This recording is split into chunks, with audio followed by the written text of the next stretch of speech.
నమస్తే, welcome to frankly with Telakapalli. సమకాలీన రాజకీయ అంశాలు, లేటెస్ట్ పొలిటికల్ అప్డేట్స్ అందించడానికి మనతో పాటుగా తెలకపల్లి రవి గారు, సీనియర్ సంపాదకులు లైవ్లో సిద్ధంగా ఉన్నారు. సార్ నమస్తే. సార్ నమస్తే వర్మ.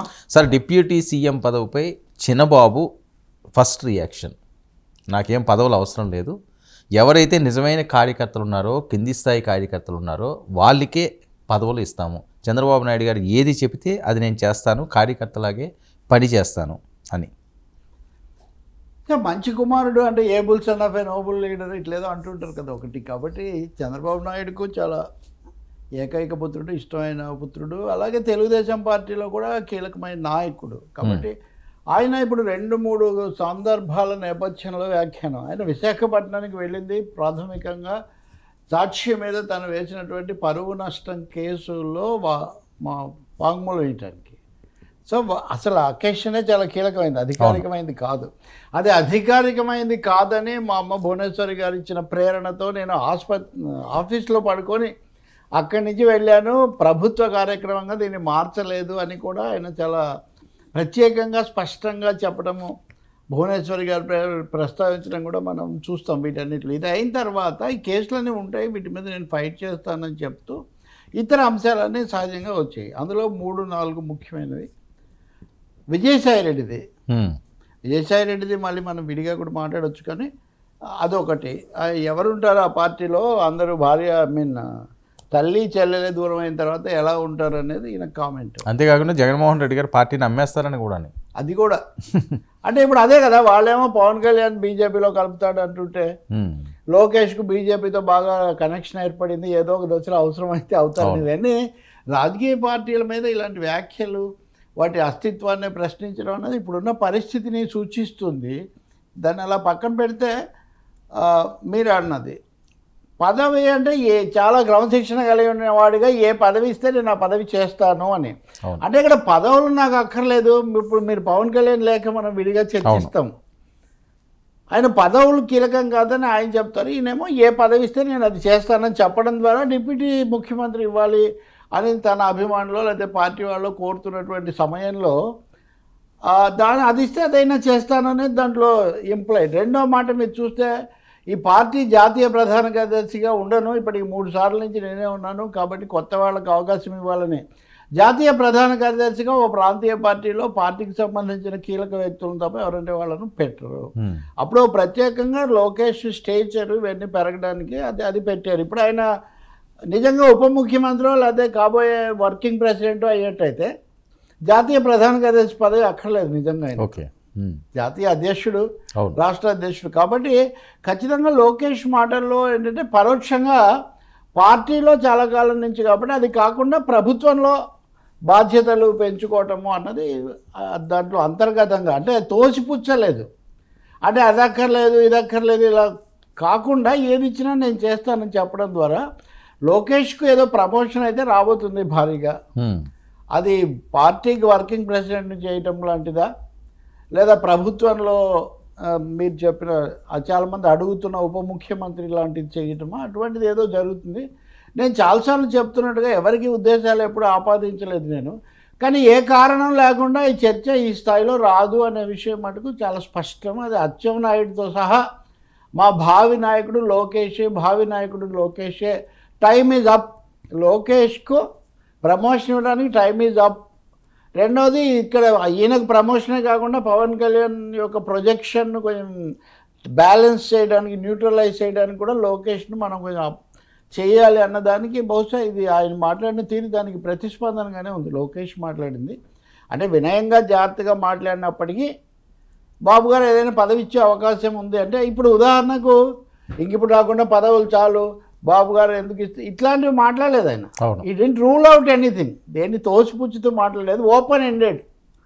బాబు గారు ఏదైనా పదవి ఇచ్చే అవకాశం దాన్ని తను ఏదైనా తీసుకోవటం జరుగుతుందని ఆయన చెప్తున్నాడు. సార్, మరొక అంశం, అధికార దుర్వినియోగం చేసిన వారిని ఎవరిని వదిలిపెట్టడం, కాకినాడ పోర్టు ద్వారా అడ్డగోలుగా దోచేశారండి. మళ్ళీ కాకినాడ పోర్టు అనే అంశాన్ని ఈయన ప్రస్తావించడం. అదే అండి, 3వ అంశం ఇక్కడే వస్తుంది. మీరు ఇక్కడ ఇంకోటి కూడా కలుపుకోవచ్చు. రఘురామకృష్ణరాజు కేసు జగన్ మీద వేసిన దాని మీద ఈరోజు చర్చ జరుగుతుంది, కానీ నిజానికి రఘురామకృష్ణరాజు అంతకంటే తీవ్రమైన వ్యాఖ్యలు తనకు సంబంధించిన కేసులో చేశాడు. నా మీద అంత అవన్నీ చేస్తే వాళ్ళకు నోటీస్ ఇద్దరు పోలీస్ అధికారుల మీద చర్య తీసుకున్నారు, కానీ ఆ సంజయ్ మీద మూడో వాడైనటువంటి సునీల్ కుమార్ మీద ఎందుకు తీసుకోవడం లేదు అని. ఆ తులసి బాబు అనేవాడు నా మీద కూర్చున్నాడు, నేను అతన్ని అప్పుడు అతని ముసుగేదో జారింది, ఇవన్నీ రికార్డ్ అయి ఉన్నాయి. కాబట్టి ఇప్పుడు అతను తెలుగుదేశం అభ్యర్థి అంటే ఇక్కడ తెలుగుదేశంతో తీవ్రంగా విభేదిస్తున్నాడు రఘురామకృష్ణరాజు. ఎందుకు మీరు అతని మీద చర్య తీసుకోవట్లేదు? సునీల్ కుమార్ వెనుక ఒక దళం, అంటే ఒక విధంగా చెప్పాలంటే సునీల్ కుమార్ దళిత వర్గం నుంచి వచ్చాడు కాబట్టి ఆయనకు ఎయిమ్ అనే ఒక సంస్థ ఉంది, అంబేద్కర్ పేరుతో ఉంటుంది అది.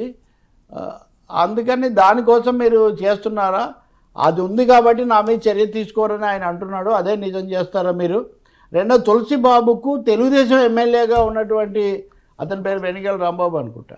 కాబట్టి తులసి బాబును మీరు ఎలా తెలుగుదేశం ఎమ్మెల్యే ఇదంతా చేస్తుంటే మీరు ఎలా సహిస్తున్నారు అన్న పద్ధతిలో ఆయన తీవ్రంగానే వ్యాఖ్యలు చేశారు.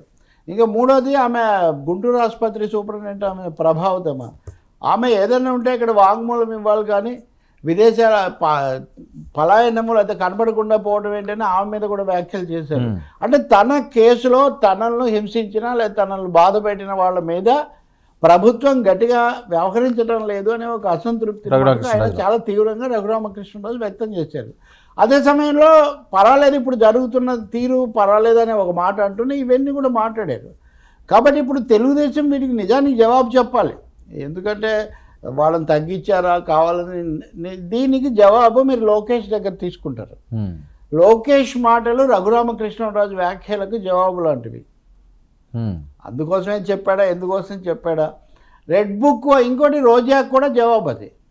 రెడ్ బుక్ అని మీరు హడలు కొడుతున్నారు కాబట్టి పెట్టుబడులు రావట్లేదు, దావోస్లో పెట్టుబడులు రాలేదని సాక్షిలో వచ్చిన కథనానికి లోకేష్ ఇక్కడ రెస్పాన్స్.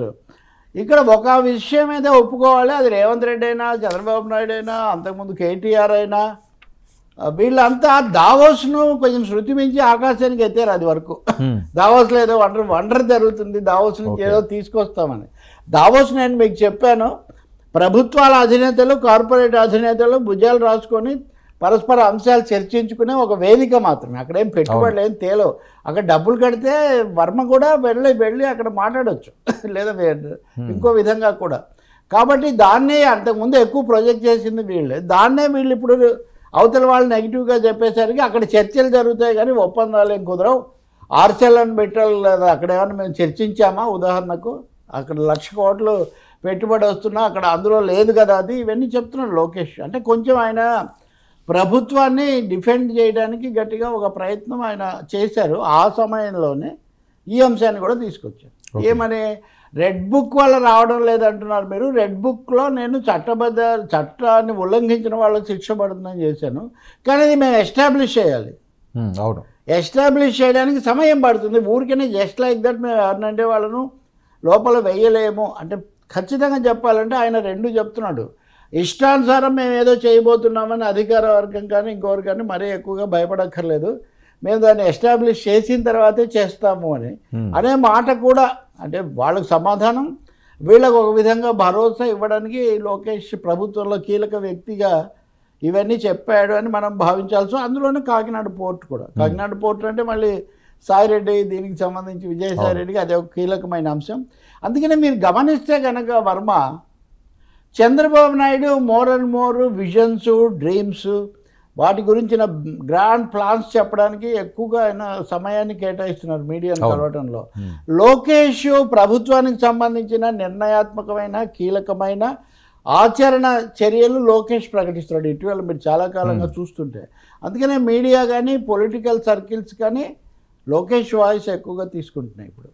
అదే సమయంలో అధికార యంత్రాంగము, పార్టీ యంత్రాంగం కూడా కొంచెం సందేహం ఏంటంటే అంతకంతకు బాబు గారి కంటే లోకేష్నే ఇక్కడ మెయిన్గా ముందుకు తెస్తున్నారు కదా. కాబట్టి Lokesh voice is party's voice or government's voice అనే వాతావరణం వస్తుందని అర్థమవుతుంది. అది కూడా ఈజ్ కౌంటర్ పోజింగ్ విత్ వైసీపీని ఎదుర్కోవడంలో ఇది చెప్తున్నాడు. కాబట్టి is clear, is more than clear about his role, about his future, about his policy. Sir ఏంటి జనసేన నాయకులు పవన్ కళ్యాణ్ గారు మరొక లేఖ అస్త్రం, కూటమి ఆశయాన్ని కాపాడవలసిన బాధ్యత అందరిపై ఉంది, కార్యకర్తలు అనవసరమైన వివాదాల జోలికి వెళ్ళొద్దు, సోషల్ మీడియాలో తప్పుడు వార్తలపై స్పందించొద్దు, వ్యక్తిగత అభిప్రాయాలను బహిరంగంగా చెప్పొద్దు, కూటమి అంతర్గత విషయాలపై కూడా చర్చలు వద్దు, ప్రతి ఒక్కరూ కలిసి నడవాల్సిన అవసరం ఉంది. ఏ రోజు పదవుల కోసం నేను రాజకీయం చేయలేదు, భవిష్యత్తులో కూడా చెయ్యను. ఏంటి దీని సారాంశం? ఇవన్నీ వద్దన్నాక వాళ్ళు ఏం మాట్లాడతారు పాపం. జన సైనికులను ఇది మాట్లాడొద్దండి, అది మాట్లాడొద్దండి, అది మాట్లాడొద్దండి అని. అంటే పవన్ కళ్యాణ్ మాటలో 3-4 విషయాలు మనకు చాలా స్పష్టంగా అర్థమవుతాయి. ఉప ముఖ్యమంత్రి లోకేష్కి ఇవ్వడమా లేదా ఈ అంశం మీద జరిగిన చర్చ ఆయనకి ఏమాత్రం రుచించడం లేదు. అది ఆయన దాంతో విడగొట్టుకుంటున్నాడు. He demarketing. ఇది జరిగి ఉండాల్సింది కాదు, దీంతో నేను విడగొట్టుకుంటున్నానని. రెండోది పరోక్షంగా చెప్తుంది ఏంటంటే నేనేం పదవులు కోరట్లేదని. అంటే ఇప్పుడు ఉదాహరణకు ఆ పార్టీ వాళ్ళు కొంతమంది లోకేష్ డిప్యూటీ చీఫ్ మినిస్టర్ అయితే పవన్ కళ్యాణ్ చీఫ్ మినిస్టర్ కావాలి అని మాట్లాడున్నారు కదా. నేనేం పదవులు కోరుకోవట్లేదు, కాబట్టి పదవుల కోసం నేను రాజకీయాలు చేయట్లేదు, జగన్ను వైసీపీని ఓడించడం నా లక్ష్యం అని. బట్ అంతకంటే కీలకమైంది, ఇప్పుడు ఏ పదవి ఇచ్చినా తీసుకుంటానని లోకేష్ చెప్తుంటే, ఏ బాధ్యత ఇచ్చినా బాధ్యత పదవి కదా అని చెప్తుంటే, నేను పదవుల కోసం రాజీనామా చేయడం లేదు అని రాజకీయాలు చేయడం లేదని పవన్ కళ్యాణ్ చెప్తున్నారు. కాబట్టి ఈయన ఇక్కడ నా కోసం మీరు పైరవీలు లేదా నా కోసం మీరు ప్రచారాలు చేయనవసరం లేదు అనే ఒక మెసేజ్ ఆయన కన్వే చేస్తూనే కూటమి ఐక్యతను కాపాడుకోవడం చాలా ముఖ్యం అనేది నొక్కి చెప్పడం మనం చూస్తాం. ఇప్పుడు ఆయన చెప్తుంది ఆయన జన సైనికులకు మాత్రమే చెప్పగలుగుతారు. సోషల్ మీడియాలో తప్పుడు వార్తలు. కానీ ఒక తెలుగుదేశం నాయకుడు ఎవరో సోషల్ మీడియాలో లోకేష్కి ఉప ముఖ్యమంత్రి పదవి ఇవ్వాలని చెప్తే ఇంకొక అతను బలపరిస్తే ఆఖరికి మంత్రులు కూడా దావోస్లో కూడా మాట్లాడితే దానికి జన సైనికుల బాధ్యతే ఉంది. అవును. ఉదాహరణకు టీవీజీ భరత్ మాట్లాడిన దానికో లేకపోతే పొలిట్ బ్యూరో సభ్యుడు శ్రీనివాసరెడ్డి మాట్లాడిన దానికో ఇవి సోషల్ మీడియా అబద్ధం వార్తలు కాదే. పవన్ కళ్యాణ్ గారు ఒప్పుకోవాల్సిన గుర్తించవలసిన ఆయన చెప్పలేకపోవచ్చు కూటమిలో ముఖ్య నాయకుడిగా ఉప ముఖ్యమంత్రిగా. తప్పుడు వార్తల మీద స్పందించకుండా ఉండగలరు జన సైనికులు. కానీ తెలుగుదేశం నాయకులు, కీలక వ్యక్తులు, మంత్రులు, పొలిట్ బ్యూరో సభ్యులు వన్ సైడెడ్గా లోకేష్ తరఫున మాట్లాడుతున్నారు. కాబట్టి మేము పవన్ తరఫున మాట్లాడాలని వాళ్ళు అనుకున్నారు. కాబట్టి ఇక్కడ స్టాట్యూటరీ వార్నింగ్ అంటారే, చట్టబద్ధ హెచ్చరికలాగా పవన్ కళ్యాణ్ ఈ లేఖ రాశారు తప్పితే వాస్తవ పరిస్థితి ఆయనకు పూర్తిగా తెలుసు, దానికి ఆయన సిద్ధమై ఉన్నారని కూడా నా ఉద్దేశం.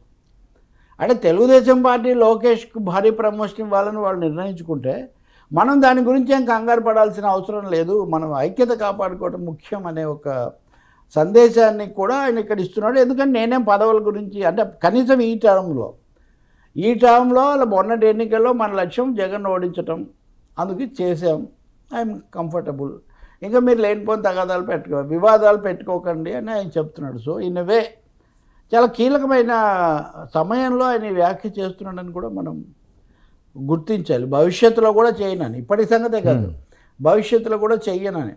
అలానే ఎవరన్నా మీలాంటి విలేకరి లేదా మీలాంటి సంపాదకుడు వెళ్ళి అలా అయితే మీరు భవిష్యత్తులో ముఖ్యమంత్రి కారా అంటే అలాంటివన్నీ పరిస్థితుల మీద అప్పుడున్న దాని మీద ఆధారపడి ఉంటాయి. కానీ నేను కేవలం పదవి కోసమే పాకులాడను అని చెప్పడం ఆయన ఉద్దేశం. అది జరిగినప్పుడు వెన్ ఇట్ హ్యాపెన్స్ అదే అన్నాడు కదా, ఆర్గానిక్గా జరగాలి అన్నాడు, సహజంగా జరగాలి. బహుశా సహజంగా జరగడే ప్రక్రియలో భాగంగానే ఇవన్నీ జరుగుతున్నట్టుగా ఉన్నాయి.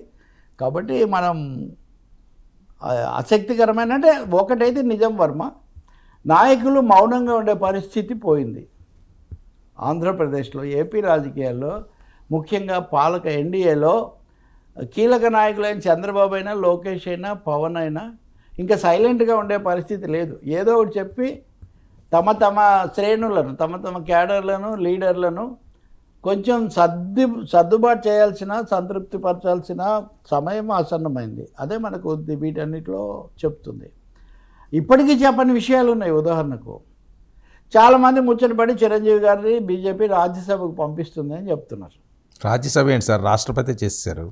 రాష్ట్రపతి వాళ్ళ శక్తిని బట్టి అంటే అలా చెప్పే వాళ్ళకు దేశ రాజకీయాలు వాటికి సంబంధించిన డైనమిక్స్ అంటారే, ఆ తార్కిక లేకపోతే గమన సూత్రాలు తెలియకపోవడం వల్ల మాట్లాడే వ్యవహారం తప్ప రాజ్యాంగాన్ని, కేంద్రం యొక్క యంత్రాంగాన్ని మొత్తం శాసించే రాష్ట్రపతి, ఉపరాష్ట్రపతి లాంటి పదవులకు సంఘ పరివార్ బయటి వాళ్ళని ఏదో తీసుకొస్తుంది అనుకోవటం ఒక అనాలోచితమైన వ్యవహారం. ఇది ఒక్క అబ్దుల్ కలాం ఆజాద్ను తప్పితే ఆయన కూడా పూర్తిగా బీజేపీ ఆర్ఎస్ఎస్ భావజాలానికి అంటే ఆలోచనల పరంగా అనుగుణంగా ఉండే వ్యక్తి. కాబట్టి చిరంజీవికి ఆ విధమైన ఆశ కూడా ఉంటుందని నేను అనుకోను.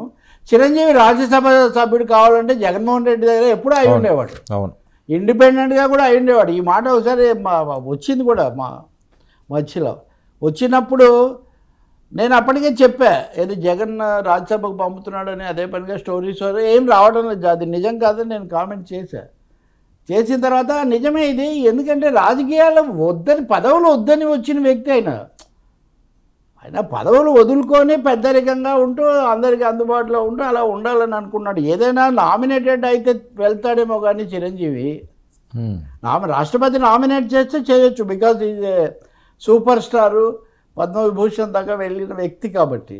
కానీ బీజేపీ తరఫున ఇప్పుడు రాజ్యసభ సభ్యుడిగా చిరంజీవి వెళ్ళే పరిస్థితి అసలు ఏమీ ఉండదు. ఇది ఒక అసందర్భమైన చర్చ.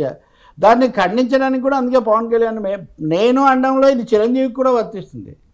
పవన్ వ్యాఖ్య మా మెగా సోదరులు మేము పదవుల కోసం పాకులాడడం, మీరేమి హడావుడి పడకండి అని తన అభిమానులకు ఆయన ఒక మెసేజ్ ఇస్తున్నారనమాట. అందుకని అది చాలా స్పష్టం. ఇంకా మూడో బ్రదర్ పదవి కూడా ఇంకా పెండింగ్ ఉంది. నాగబాబు ఎప్పుడు మంత్రి అవుతాడు దాని మీద చంద్రబాబు ఉదాహరణకు వర్మ, నేను ఉదాహరణకు చాలా కీలకమైన ప్రశ్న అడుగుతున్నా, ముఖ్యమైనదే, కీలకం కాబట్టి. చంద్రబాబు నాయుడు అధికారికంగా నాగబాబును క్యాబినెట్లోకి తీసుకోవడానికి అని చెప్పిన తర్వాత ఎందుకు ఇన్ని రోజులు ఆలస్యం అవుతుంది? అంటే ఎమ్మెల్సీ ఏమైనా ఖాళీ అవ్వాలా? ఏది 6 నెలల వరకు, 6 నెలల లోపల సభకి ఎన్నిక, అలాగా ఎన్నిక కాకూడదని ఆలోచిస్తున్నారు. ఏది వస్తే డైరెక్ట్ గానే రావాలి, తర్వాత మళ్ళీ ఎప్పుడైనా సార్ చేయాల్సిందే కదా ఎమ్మెల్సీకి. అందుకని నేను అంటుంది ఏంటంటే ఇన్ని తర్జన భర్జనలు జరుగుతున్నా చర్యలు ఏం లేవు ఇక్కడ, చర్చలే. మీడియాలో, సోషల్ మీడియాలో కొన్ని ఫీడ్బ్యాక్లు, కొన్ని లీక్లు వదిలి వాటి మీద అటు ఇటు మీరు మాట్లాడుకోండి అని మన మీద భారం వేయటం తప్ప, మన మీద అంటే మనలాంటి వాళ్ళ మీద, మీడియా వాళ్ళ మీద తప్ప నిజంగా స్టెప్స్ పడడం లేదు ఇక్కడ.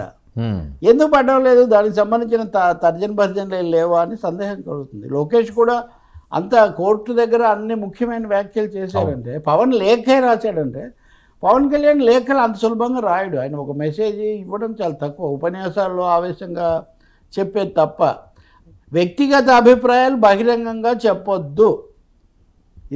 ఇది కూడా ముఖ్యమైనది. ఎందుకంటే చాలామంది ఒక 3-4 ఆథరైజ్ చేస్తే చాలామంది చెప్పేస్తున్నారు.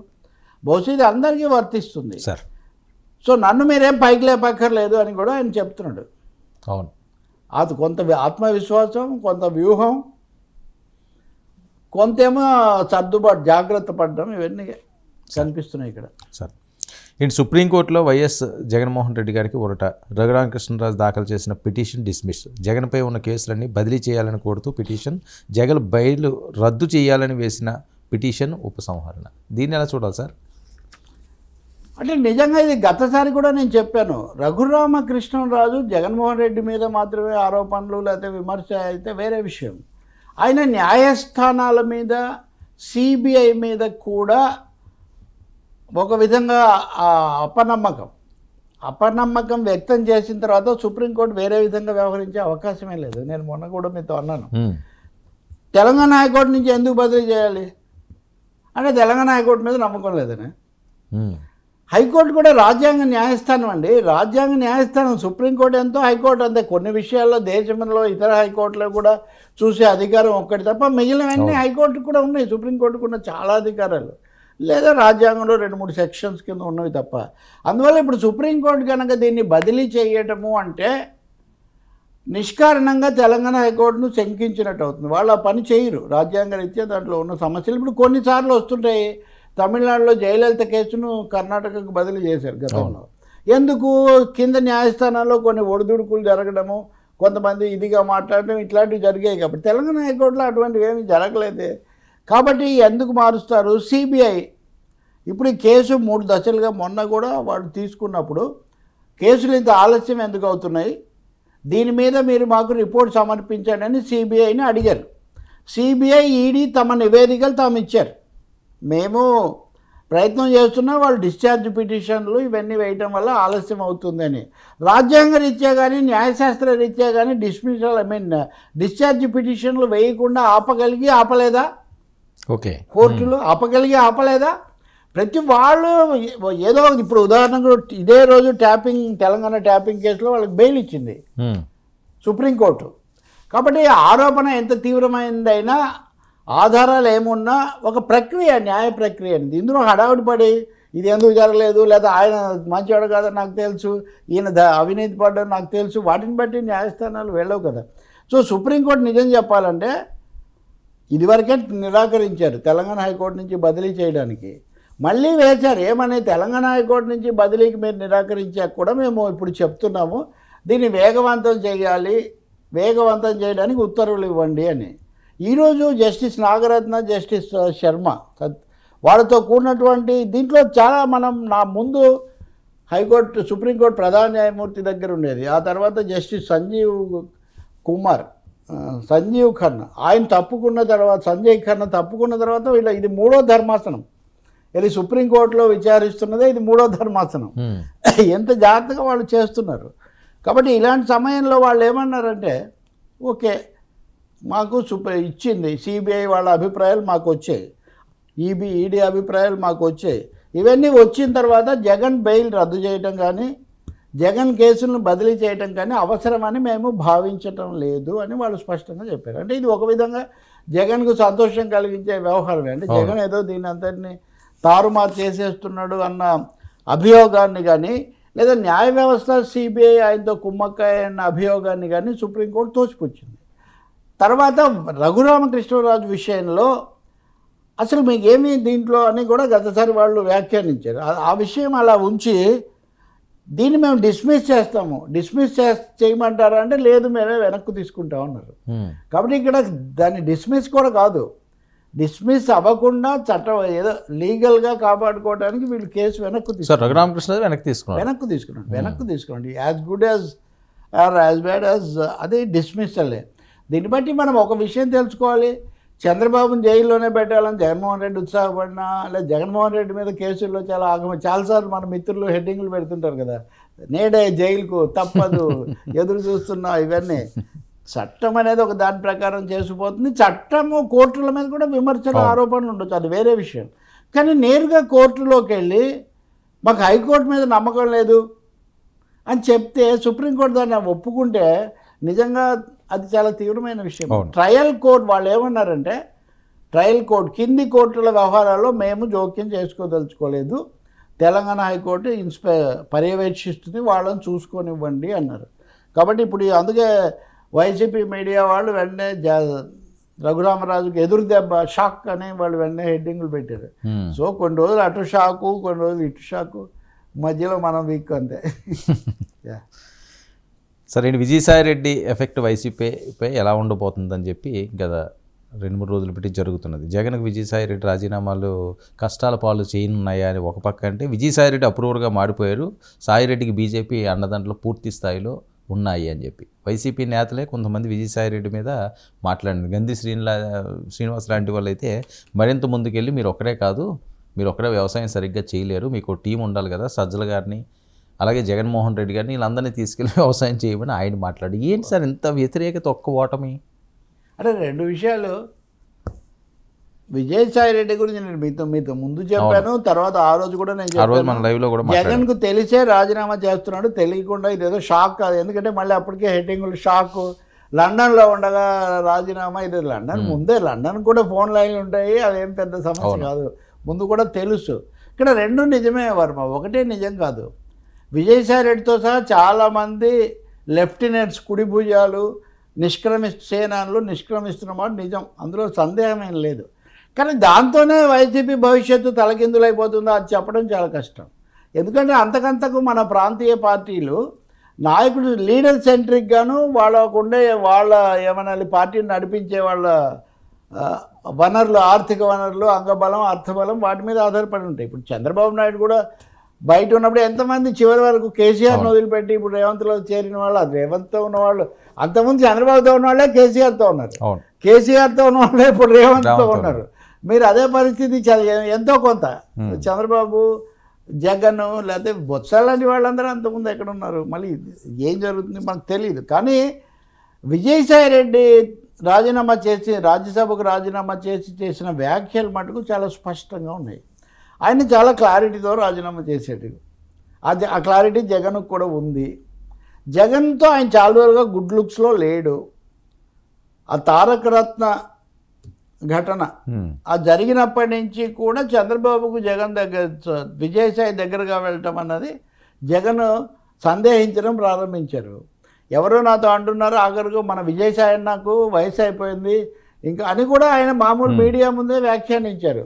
సో చాలా రోజులుగా ఈయన ఎంత ప్రయత్నించినా జ్వరబడ్డానికి ఉన్న ఆయన్ను వైసీపీ అధిష్టానం అనండి, లేకపోతే వీళ్ళ భాషలో తాడేపల్లి కోట అనండి, వాళ్ళు దాని నుంచి దూరమే పెట్టారు. ఆయన దూరమైన పరిస్థితుల్లో ఇంకేం చేయాలి? ఇప్పుడు అధికారం లేదు, కనీసం ఇక్కడ ఉన్న పార్టీలోనే ఏమైనా కీలకంగా ఉందామంటే అధినేత తన ఏమీ విశ్వాసంలోకి తీసుకోవట్లేదు. సో ఈ సమయంలో అనివార్యంగా ఈ సమయంలో అమిత్ షా గారు ఆదరించడానికి సిద్ధంగా ఉన్నారు, ఆదరిస్తూ ఉన్నారు. అందుకనే విజయసాయి రెడ్డి తన ట్వీట్లో ముందు అమిత్ షాకు మోదీ గారులకు కృతజ్ఞతలు 9 ఏళ్లుగా ఆదరిస్తున్నారని చెప్పి మరీ బయలుదేరారు. అలానే బీజేపీలో చేరతాడు ఆయన. This is $1 million question. BJP వాళ్ళు చేర్చుకుంటారా? ఎన్డీఏలో బీజేపీ వాళ్ళు ఇప్పుడు ఆయన చేర్చుకునే అవకాశం చాలా తక్కువ. కానీ వాళ్ళతో అనుకూలంగా ఉంటాడు, వాళ్ళతో ఉంటాడు. పైగా జగన్కి కూడా ఏదో ఒక యాక్సెస్ కావాలి కదా. అవును, దాగునే పూర్వ భావానుబంధములనే ఇప్పుడు A1 A2లుగా కేసులో ఉన్న బంధం అయితే అలాగే ఉంటుంది కదా. ఇదివరకంటే ముఖ్యమంత్రి కాబట్టి లేదా యంత్రాంగం ఉంది కాబట్టి ఎవరో ఒకరు ఎప్పుడో ఒకసారి కనెక్షన్ ఉండేది. వీళ్ళు వెళ్ళగానే మాట. ఇప్పుడు ఎవరు వెళ్ళాలి? ఎవరు వెళ్తే వెంటనే మీరు కెమెరా పెట్టి మాట్లాడతారు. కాబట్టి Vijayasai Reddy will be an access point. ఎందుకంటే తన కోసం ఆయన ఈయన కూడా కాపాడారు. A1 ఆయన A2 ఈయన. కాబట్టి ఇక్కడ దీంట్లో ఒక పైకి కనిపించే దానికంటే మించిన చాలా కోణాలు ఉన్నాయి. కానీ ఇదేదో జగన్ కావాలని పంపించాడని కానీ జగన్తోనే ఇంకా విజయసాయి రెడ్డి విశ్వాసంగా ఉన్నాడని ఆయన విశ్వాసంగా ఉంటాడు. అదే ఆయన బికాజ్ ఆయన నేపథ్యం అలాంటిది. But at the same time తన భవిష్యత్తు తను చూసుకుంటాడు. ఇప్పుడు రాజకీయాలకు దూరంగా ఉంటాను కాబట్టి అని అన్నాడు కాబట్టి ఇంకా శాశ్వతంగా దూరంగా ఉంటాడో అలా చెప్పలేము. అది ఈ లోపల వ్యవసాయం ఏదో దాంట్లో పంట ఎట్లా ఉంటుందో, ఎరువులు ఏం వాడాలో, ఈ విషయాలన్నీ ఇంత డేరింగ్గా సజ్జల గారిని వీళ్ళందరినీ కూడా వీళ్ళు మాట్లాడడం వైసీపీ నేతలు ఎవరు మాజీ ఎమ్మెల్యే స్థాయి, మంత్రి స్థాయి వాళ్ళు మాజీలే కదా. ఇప్పుడు మాజీలే మళ్ళీ రేపు కావాలంటే ఇంతే అనుకూలంగా మాట్లాడతారు.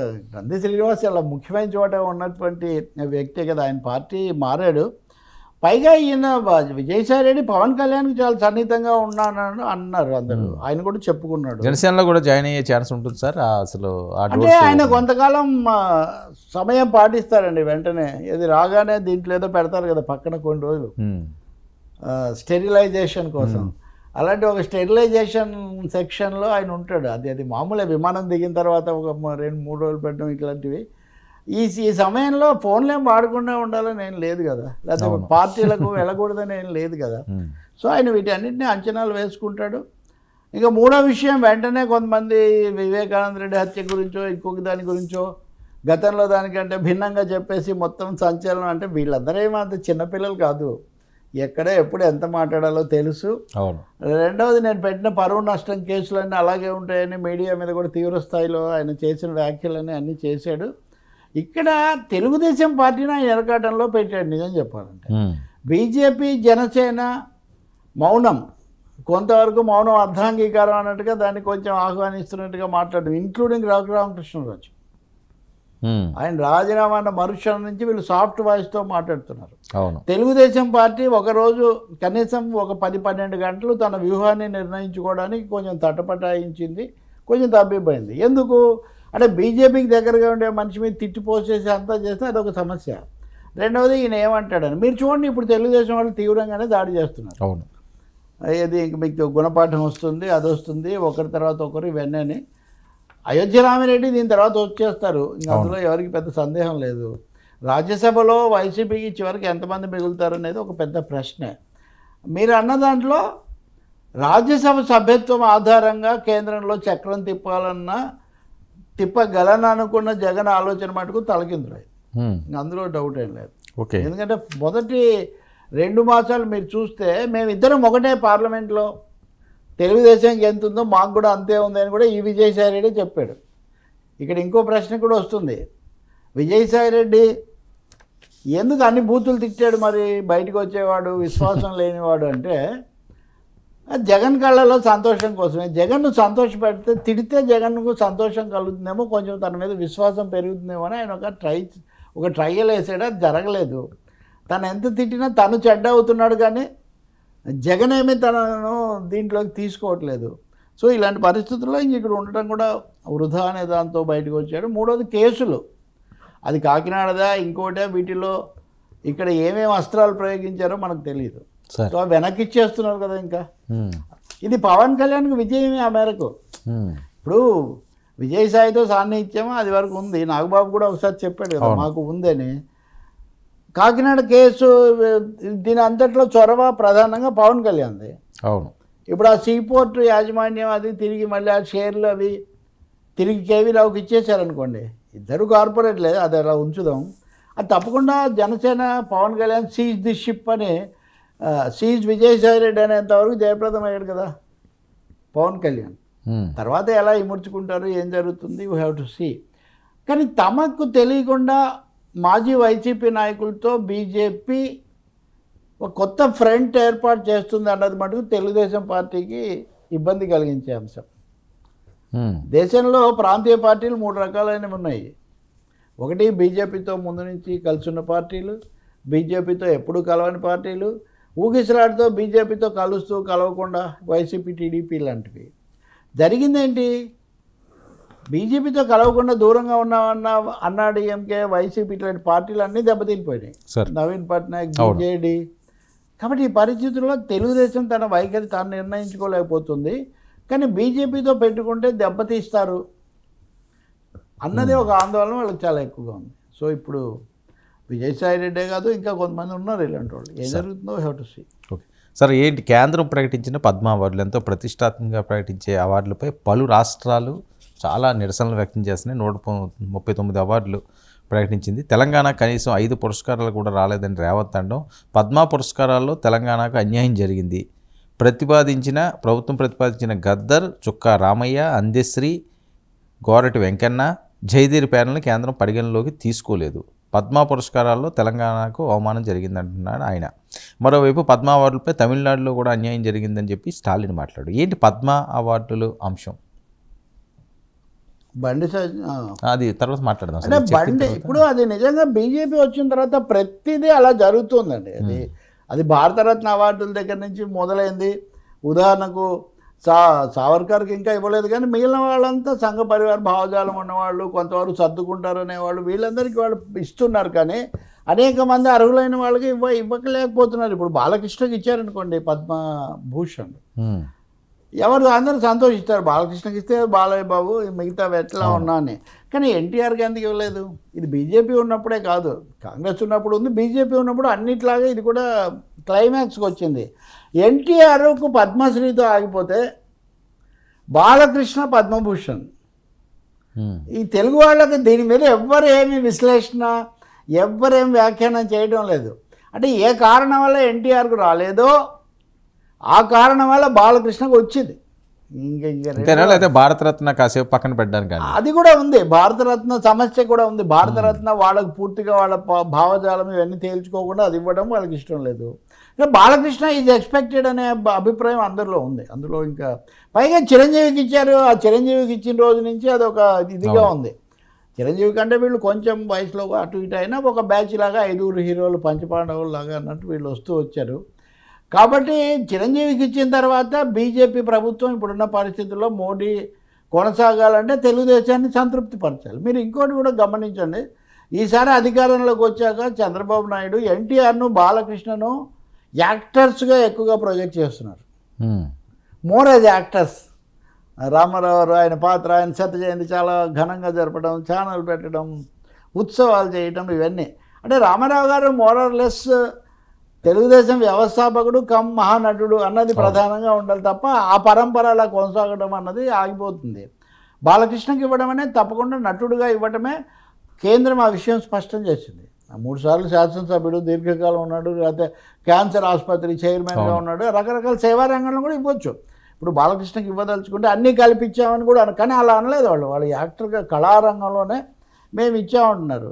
కళారంగంలో ఇంకా ఉన్నారా లేదా ఈ ప్రశ్నలన్నీ వస్తాయి. ఎనివే బాలకృష్ణకి రావడానికి ఎవరు తప్పట్లేదు. బాలకృష్ణతో పాటు అజిత్, శోభన, శేఖర్ కపూర్ వీళ్ళందరూ పేరున్న వాళ్ళే. ఈయన అనంతనాగ్ సీనియర్స్ కూడా బాలకృష్ణ కంటే. అంటే వాళ్ళందరికీ ఆలస్యమైంది నిజం తెలుసుకోవాలంటే. ఈ సమయంలో రాష్ట్రాల వారీగా ఇందులో ఎక్కువ మంది ఆంధ్రప్రదేశ్ కొంచెం ఎక్కువగా వచ్చాయని ఒక అభిప్రాయం ఉన్నట్టుగా ఉంది. కొంచెం పెద్ద తేడా కాదు కానీ దక్షిణాదికి మొత్తానికి తక్కువగా వచ్చాయి. స్టాలిన్ చెప్పినా, ఈయన రేవంత్ రెడ్డి చెప్పినా అదైతే నిజం. అది ఎందుకు జరిగింది అట్లా అంటే పేర్లు పంపించలేదని గతంలో సమాధానం వచ్చేది. ఇప్పుడు రేవంత్ రెడ్డి స్పష్టంగా చెప్తున్నారు, లేదా ఆయన ప్రభుత్వ ప్రతినిధులు చెప్తున్నారు, మేము పంపించాము. ఇప్పుడు చుక్కారామయ్య, అందశ్రీ, గోరెడ్డి వెంకన్న, జయధీర్ తిరుమలరావు వీళ్ళెవ్వరూ ఏమీ రాజకీయాలతో సంబంధం ఉన్నవాళ్ళు కాదు. వీళ్ళందరూ కళాకారులు. ద్రోణాచార్యుడు లాంటి వాడు చుక్కారామయ్య, గద్దరు కూడా. చుక్కారామయ్య ముఖ్యంగా ఆయన ఎంతమంది ఆయన చేసిన వాళ్ళు ఐఏఎస్లు, కలెక్టర్లుగా ఉన్నారో లేదా ఎన్ని పదవులు ఉన్నారో చెప్పలేం. నాకు కూడా చాలా సన్నిహితుడు. మాయమైపోతున్నాడమ్మా మనిషి అన్నవాడు అని, లేకపోతే జై తెలంగాణ అని పాటలు రాసిన అందశ్రీకి ఏం సమస్య లేదు. గోరెడ్డి వెంకన్న సరే. వీళ్ళ పేర్లకి ఏంటి ప్రభుత్వానికి అభ్యంతరం? ఎందుకు వీళ్ళకి ఇవ్వకపోవడానికి ఒక కారణం ఉందా? జయదీప్ తిరుమలరావు జానపద కళలు ముఖ్యంగా తెలంగాణ వీటి మీద, వాయిద్యాలు వీటి మీద విశేష కృషి చేసిన ఒక ప్రొఫెసర్. వీళ్ళలో ఒక్కరికి కూడా ఎందుకు ఇవ్వలేదు? ఇప్పుడు రాష్ట్ర ప్రభుత్వం 5 పేర్లు, అది కూడా కళాకారులు, అధ్యాపకులు పంపిస్తే గురుతుల్యులవి, ఒక్కరికి కూడా ఎందుకు ఇవ్వలేదు? అంటే స్పష్టంగా కాంగ్రెసేతర ప్రభుత్వాలు ఉన్న పట్ల వివక్ష చూపించబడింది. లేదా వాళ్ళని లెక్కలోకి తీసుకొని వీళ్ళని పక్కన పెట్టారు. దాని మీద ఈ లేఖ రాస్తానని నిన్న కూడా రేవంత్ రెడ్డి చెప్తున్నారు. స్టాలిన్ అంతకుముందు నుంచి వాళ్ళకి అది ఉంది. ఈ అభ్యంతరం ఇది వాంఛనీయం కాదు.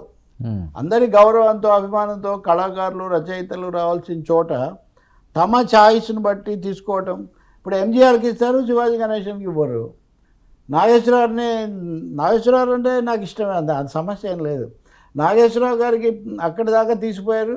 దాదాసాహెబ్ ఫాల్కే వరకు, రామారావు గారు పద్మశ్రీతో ఆగిపోయారు. ఎస్వి రంగారావు లాంటి ఏం అవార్డు లేదు చెప్పాలంటే. సార్ కైకాల సత్యనారాయణ కూడా అప్పుడు ఏదో రాజకీయంలో ఉన్నారని చెప్పి చాలా మందికి రాజకీయాల్లో ఉన్నారని అవార్డులు ఇవ్వలేదు. కానీ వాళ్ళకున్న వాళ్ళైతే కనుక, ఉదాహరణకు మొన్న కూడా ఎవరో ఆయన ఒక జర్నలిస్ట్, నాకు గుర్తు రావట్లేదు, ఆయన రాజ్యసభ సభ్యుడిగా నామినేట్ అయ్యాడు. రాజీనామా చేసి బీజేపీ తరఫున బెంగాల్లో పోటీ చేశాడు. ఎన్నికల్లో ఓడిపోయాక మళ్ళీ ఆయన నామినేట్ చేశాడు. అంటే ఎంత అండి చొక్కా మార్చుకోవడం తేలిగ్గా ఇలా మార్చేస్తుంటే, కనీసం రాజ్యసభ సభ్యత్వాలు, ఈ బిరుదులు, పురస్కారాలు కొంత నిష్పాక్షికంగా ఉండాల్సిన అవసరం ఉంది. అది కాస్త మరీ వన్ సైడెడ్ అయిపోతున్నాయి. ఇంకోటి, ఉన్నంతలో కొంచెం పురోగామి శక్తులు, ప్రోగ్రెసివ్ లుకింగ్ పీపుల్ కాకుండా కొంచెం ఛాందసాలు, కొంచెం మతాలు ఇటువంటి ఉన్న వాళ్ళకి ఇవ్వడం, అది కూడా స్పష్టంగా. సార్ మరొక కీలకమైన అంశం, సరే ఈ అంశం ఇలా ఉంటే, గద్దర్ గారి మీద బండి సంజయ్ గారు మాట్లాడింది పెద్ద ఎత్తున వైరల్ అవుతున్నది. ఆయన డైరెక్ట్గా అటాక్ చేస్తున్నారు. ఇప్పుడు బండి సంజయ్ ఏమనుకుంటున్నాడు? ఆయన రాష్ట్రపతి, ఆయన ఏమైనా అవార్డులకు న్యాయ నిర్ణేత? ఆయన బీజేపీ రాష్ట్ర అధ్యక్షుడిగా ఉండి కేంద్ర మంత్రి అయ్యారు, అంతవరకే కదా ఆయన. అంటే ఒక విషయం ఇప్పుడు ఇందాక మనం చర్చించింది, స్టాలిన్ అన్నది, రేవంత్ అన్నది నిజము అని బండి సంజయ్ నిరూపిస్తున్నారు.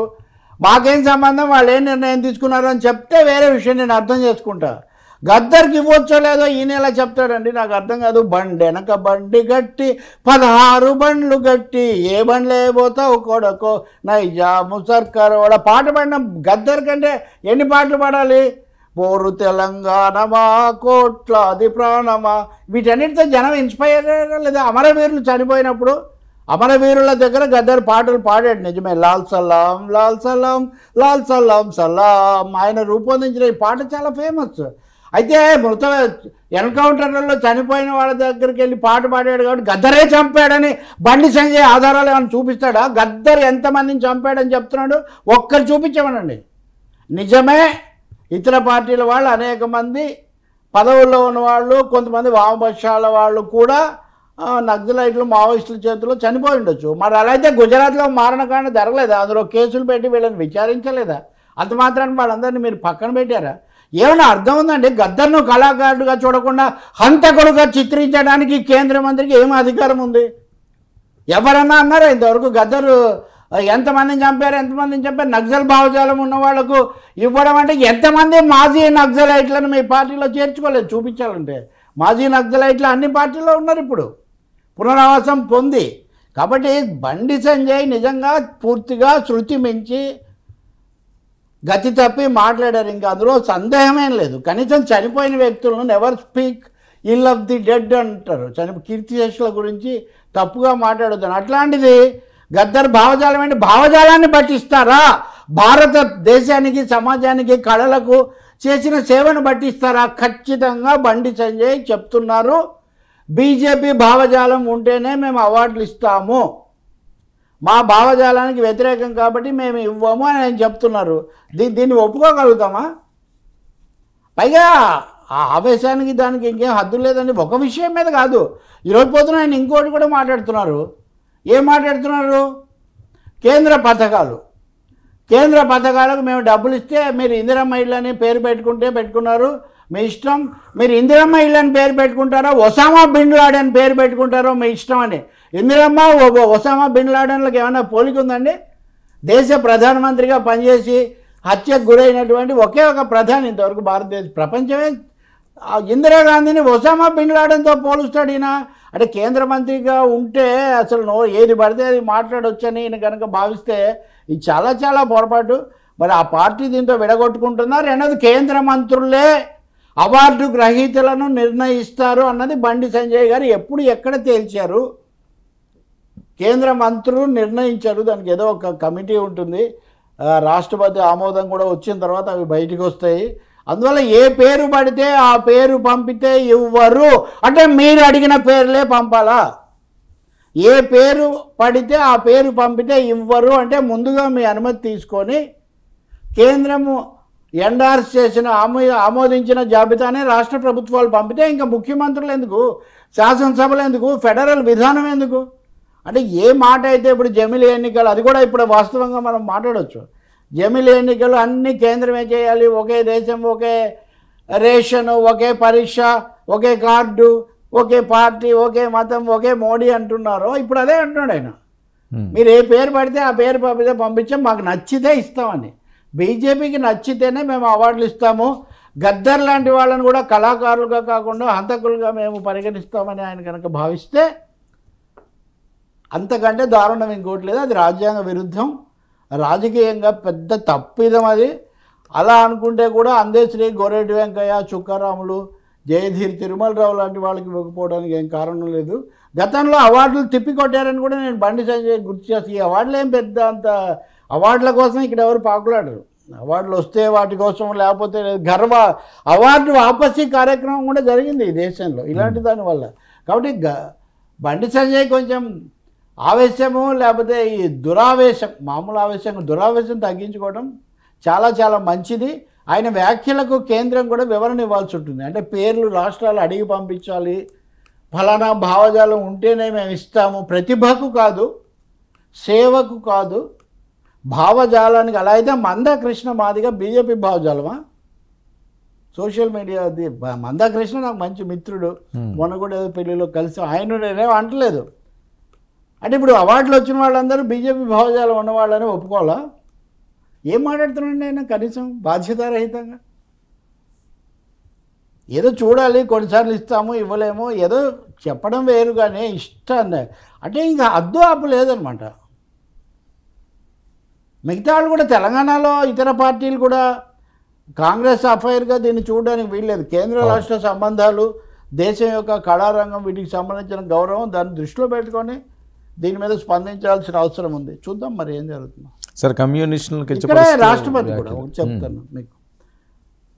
రాష్ట్రపతి ముర్ము, ద్రౌపది ముర్ము మామూలుగా రిపబ్లిక్ డే రోజు మాట్లాడరు కదా, రిపబ్లిక్ డే ముందు రోజు రేడియో ప్రసంగం, దూరదర్శన్ అన్నీ చేస్తారు. ఆ ప్రసంగంలో ఏమంటారు ఆమె? జమిలి ఎన్నికలు ప్రభుత్వం సాహసోపేతమైన నిర్ణయాలు తీసుకుంటుందట. ఇలాంటి ప్రతిపాదనలు తేవడం చాలా సాహసంతో కూడినటువంటిది. ఈ జమిలి ఎన్నికల వల్ల ఖర్చు తగ్గుతుంది, జమిలి ఎన్నికల వల్ల పరిపాలనా సౌలభ్యం. అసలు రాష్ట్రపతి గారికి ఏం సంబంధం అండి? రాష్ట్రపతి రాజకీయాలకు అతీతంగా ఉండాలి. ఇంకా జమిలీ ఎన్నికల మీద 2 రకాల భిన్నాభిప్రాయాలు నడుస్తున్నాయి. భిన్నాభిప్రాయాలు నడుస్తున్న ఒక అంశం మీద తన ముందుకు ఆ బిల్లు వచ్చినప్పుడు దాని మీద సంతకం పెట్టడం పెట్టకపోవడం రాష్ట్రపతి పని. అంతేగాని బిల్లు ఇంకా లోక్సభ లేదా రాజ్యసభ పార్లమెంట్ ఆమోదించకముందే అది మంచిది అని రాష్ట్రపతి చెప్పడం అంటే ఒక సైడ్ తీసుకోవటమే కదా. జమిలీ ఎన్నికల వల్ల ఖర్చు తగ్గుతుందని ఒకటే పాట పాడుతున్నారు దేశమంతా. వర్మ, మన వీక్షకుల సౌలభ్యం కోసం నేను ఒక వివరణ ఇస్తాను సార్. మధ్యలో ప్రభుత్వాలు పడిపోతే మళ్ళీ ఎన్నికలు వస్తుంటే ఒకేసారి పెట్టాలి. ఒక ప్రభుత్వం 5 ఏళ్లకు ఎన్నికైంది. వాళ్ళు చేసిన అవినీతి పనుల వల్లనో అవిశ్వాస తీర్మానంతోనో ఆ ప్రభుత్వం 2 ఏళ్ల తర్వాత పడిపోయింది అనుకుందాం.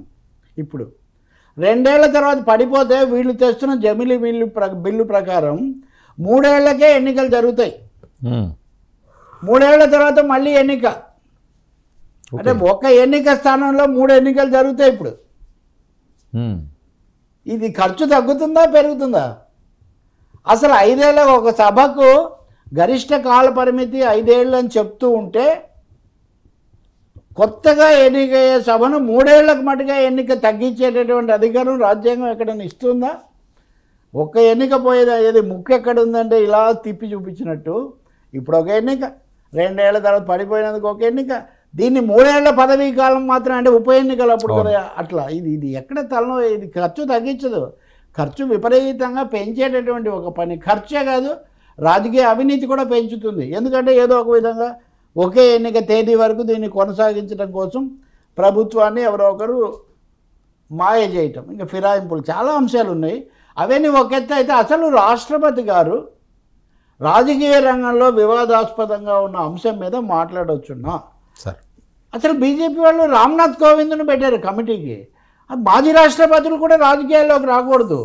రాష్ట్రపతిని మాజీ రాష్ట్రపతిని కూడా రాజకీయాల్లోకి లాగేస్తున్న పరిస్థితి బండి సంజయ్ మాటల్లో కూడా మనకు అదే కనిపిస్తుంది. కేంద్రీకృతమైన ఇది చాలా ఎక్కువైపోతున్న పరిస్థితి. ఇది ఇంకోసారి చూద్దాం. Right sir, thank you so much గారు. ఇది ఈనాటి frankly with Terakapalli. Station 2 99 news.